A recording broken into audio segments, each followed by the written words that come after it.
Hey peeps, I hope that you're keeping well and that you and your loved ones are blessed. It's Bianca and of course I'm back again with another vocal analysis. So I'm going to dive into somebody who I have been really keen to analyse, and that is Phil Collins.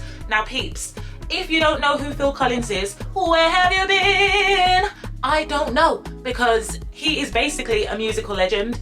But we are now going to look at one of his later performances because I'm very interested to see, as per recent events that have taken place with the national anthem in the USA, is Phil Collins still a musician that has got it vocally? This is what I want to find out. So we're going to look at him singing Against All Odds. And peeps, if you like what you hear as well as what you see and you have not yet joined the Vocal Nova community, hello, go ahead and do so.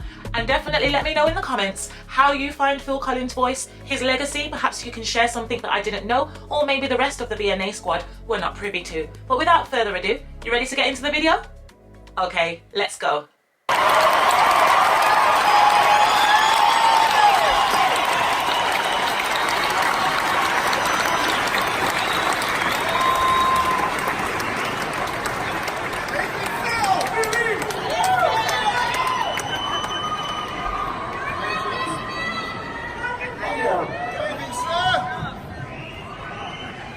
Phil is coming out with his walking stick. He has a sit down, and to me he just looks free. He looks comfortable, and he's not afraid to be vulnerable. You know, some people may have forced themselves to come out in an unnatural way, whereas he's just coming out, I guess, as he is. You know what I mean? And I think he's paid his dues enough to do just that. I love that about him so far. He's taken a seat as opposing to standing. That can help with the way that he will release his voice throughout this performance, because he'll be able to be in a little bit more control of his posture, which is a wise choice as a musician. So let's see how he delivers the song.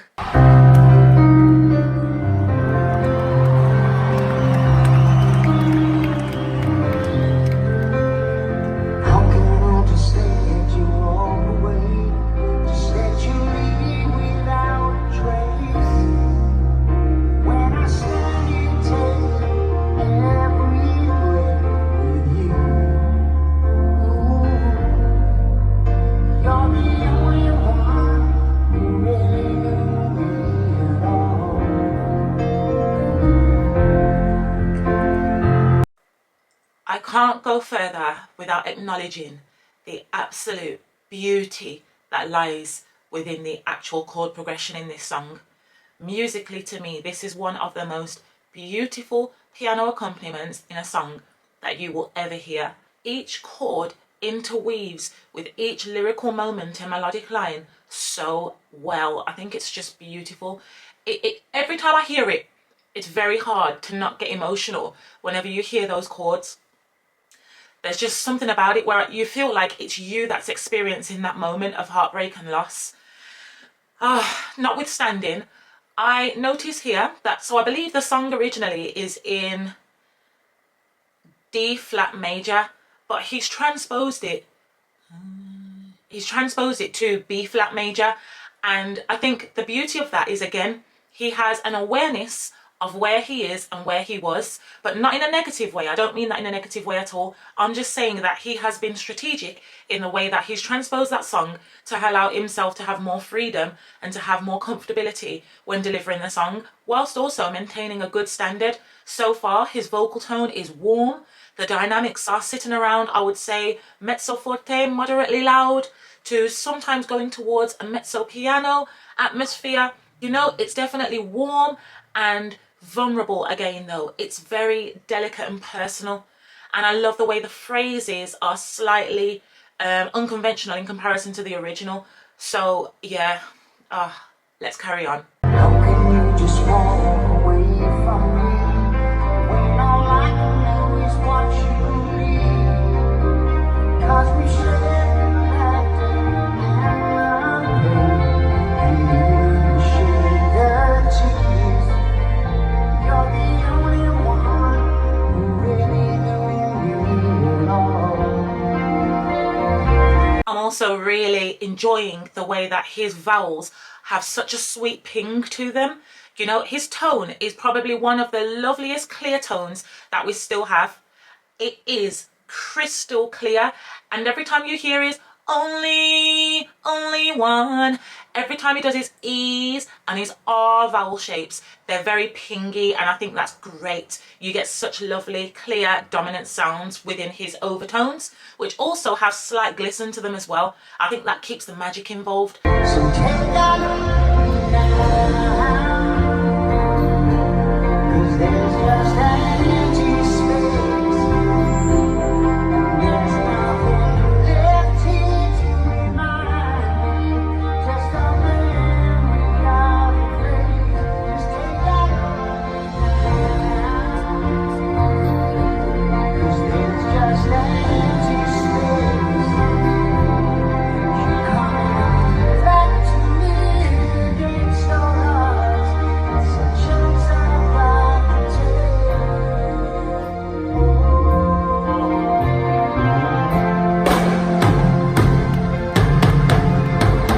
Delightful. You can hear where his soft palate slightly lowers and then raises as he gets to the "you coming back to me is against all odds," and the intonation is still very, very well delivered. We're not getting slurred notes. His intonation is still accurate. On top of that as well, I love the fact that he's not necessarily going for gold at the beginning. That "you coming back to me," right, as he delivers that, you think he's going to go into the immediate high note if you're privy to this song already, but he holds back slightly. And I love the way as well that he uses the mic stand to kind of help him anchor that sound and keep the thick quality all the way down to his core. So as his folds are getting thicker and we're getting a slightly more, I don't want to say brash, but we're getting a thicker sound anyway. It's a little bit more coarse. So we get into like a mezzo forte to more so forte dynamic when we get here. And I guess that corresponds with the fact that he's saying, please don't go, stay, give me another shot, or I can't believe that this is actually happening against all odds. This is what is going on. You know, I love the fact that, again, we get that boldness within his sound and not just the body language. Yeah, so far, he is doing what he needs to do, and I love it.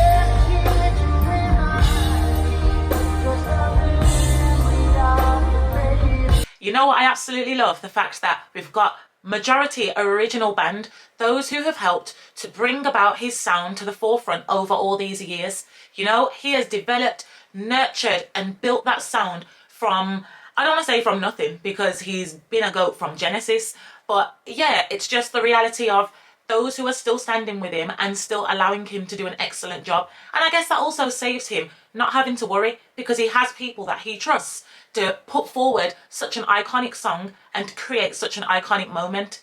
Now, I also want to note the fact that oftentimes he has paid homage to Motown music, reggae music, being an influencer in his musical life.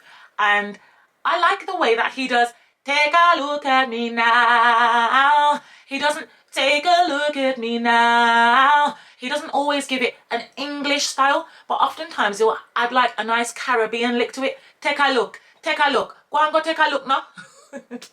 Sorry, but you know what I mean? He adds these little touches, which I think are nice because it pays homage to those influences subtly, as opposing to him sounding forced, and it sounds good. On top of that as well, again, the body language is coming forward nice and strong. So let's see how he wraps it up. But so far, so amazing. And I will say, Phil Collins, vocally, he ain't gone nowhere.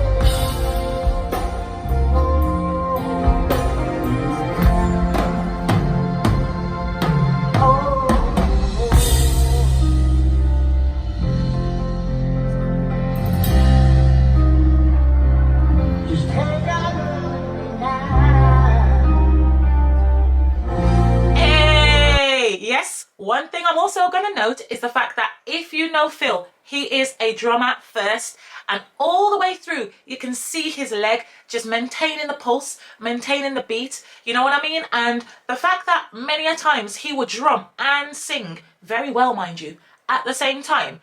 I love seeing that even in this moment here where his health isn't necessarily the best, he still pays attention to the pulse. He's not just locked into the voice, but he's giving us all aspects, which is banging. Lovely to see that Phil is maintaining his legacy with excellence, in my humble opinion. Peeps, that is my vocal analysis of Phil Collins Against All Odds.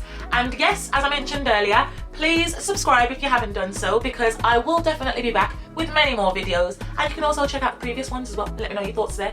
But until we meet again, much love and God bless. Bye!